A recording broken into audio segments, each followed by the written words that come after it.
নমস্কার, টুম্পা স্টাইল কিচেনে সকলকে স্বাগত। আপনারা তো অনেক কিছু দিয়ে আমিষ বিরিয়ানি খেয়েছেন। একবার এই নিরামিষ বিরিয়ানিটা খেয়ে দেখবেন। এখানে আমি 500 গ্রাম দাওয়াত চালটা নিয়েছি। চালটাকে 10 মিনিট ভিজিয়ে রেখে দিতে হবে। তারপর 2-3 বার খুব ভালো করে চালটাকে ধুয়ে নিতে হবে। অবশ্যই আপনারা একবার এই রেসিপিটা বানিয়ে দেখবেন, অসাধারণ লাগে। আর ঘরের অল্প কিছু উপকরণ দিয়ে এই রেসিপিটা বানানো যায়। অবশ্যই আপনারা একবার বানাবেন। দেখুন, এবার জল দিয়ে দিলাম আর স্বাদ মতো লবণ দিয়ে দিলাম আর একটু তেল দিয়ে দিলাম যাতে ভাতগুলো একেবারে ঝরঝরে হয়। আর এখানে গোটা মশলাগুলো একটা একটা করে দিয়ে দিচ্ছি।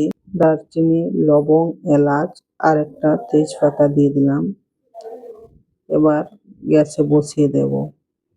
আর এখানে নিয়েছি 2টো বড় সাইজের টমেটো, কাঁচা লঙ্কা আর আদা, আর নিয়েছি ধনেপাতা। সবগুলো একসঙ্গে দিয়ে খুব ভালো করে পেস্ট বানিয়ে নিতে হবে।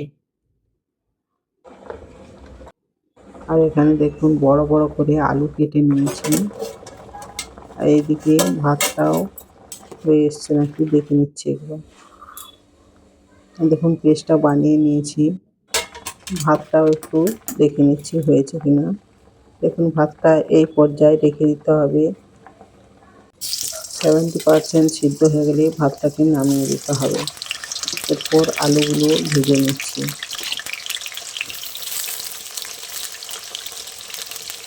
আর এদিকে কিছু শুকনো মশলা লাগবে, তাই এখানে দারচিনি, গোলমরিচ, লবঙ্গ, এলাচ, মেথি পাতা, জিরে নিয়েছি। সবগুলোকে একটু শুকনো খোলায় নেড়ে গুঁড়ো করে নেব। আর এদিকে আলুগুলোকে লাল লাল করে ভেজে নিতে হবে। দেখুন আলুগুলো লাল লাল হয়ে এসছে। এবার আলুগুলোকে উঠিয়ে নেব।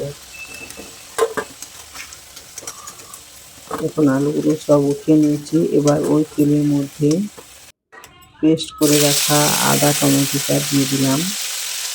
আদা টমেটোটা একটু ভাজা ভাজা হয়ে গেলে হলুদ গুঁড়ো, লঙ্কা গুঁড়ো, জিরে গুঁড়ো আর ধনে গুঁড়ো দিয়ে দেবো। এখানে আমি ভিডিওটা একটু অন করতে ভুলে গিয়েছিলাম, তাই দেখানো হয়নি। আর দেখুন ভাতটাও খুব সুন্দর ঝরঝরে হয়েছে। এবার ওই মশলাটা ভালো করে কষিয়ে ভেজে রাখা আলুগুলো দিয়ে দেবো। আলুগুলোকেও 2-3 মিনিট ধরে ভালোভাবে কষিয়ে নিতে হবে। দেখুন খুব সুন্দর কষানো হয়ে গেছে, তেলটা ছেড়ে চলে এসছে। এই পর্যায়ে নামিয়ে নিতে হবে। আর এদিকে একটা পাত্রের মধ্যে প্রথমে ভাতগুলোকে একটু দিয়ে দিলাম। আপনারা চাইলে এখানে পনিরও ব্যবহার করতে পারেন। এবার ওই মশলাটাকে দিয়ে দেবো। আলুটা পুরোপুরি সিদ্ধ হয়নি, ওগুলো 80% সিদ্ধ হয়েছে। এবার এই বিরিয়ানির মধ্যে পুরোটাই সিদ্ধ হয়ে যাবে, তাই নিচের দিকে দিলাম। এবার ভাত দিয়ে লেয়ার বানিয়ে নেব। দেখুন খুব সুন্দর করে ভাতগুলো ছড়িয়ে নিচ্ছি। এবার পিষে রাখা বিরিয়ানি মশলাটা দিয়ে দেব। দেখুন খুব সুন্দর করে দিয়ে দিয়েছি। এবার 1 চামচ গোলাপ জল দেব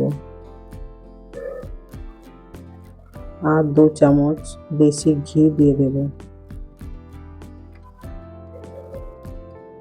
আর উপর থেকে সুন্দর দেখার জন্য একটু ফ্রুট কালার দিয়ে দেবো।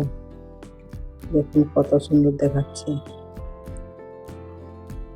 আর দিয়ে দেব কাঁচা লঙ্কা 4টে সুন্দর দেখার জন্য, আর উপর থেকে ধনেপাতা ছড়িয়ে দেবো।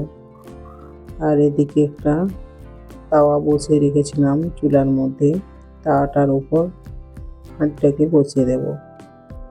দেখুন 15 থেকে 20 মিনিট লাগবে। 15-20 মিনিট পর দেখুন কত সুন্দর কালারটা এসেছে আর পুরোপুরি বিরিয়ানিটা রেডি হয়ে গেছে।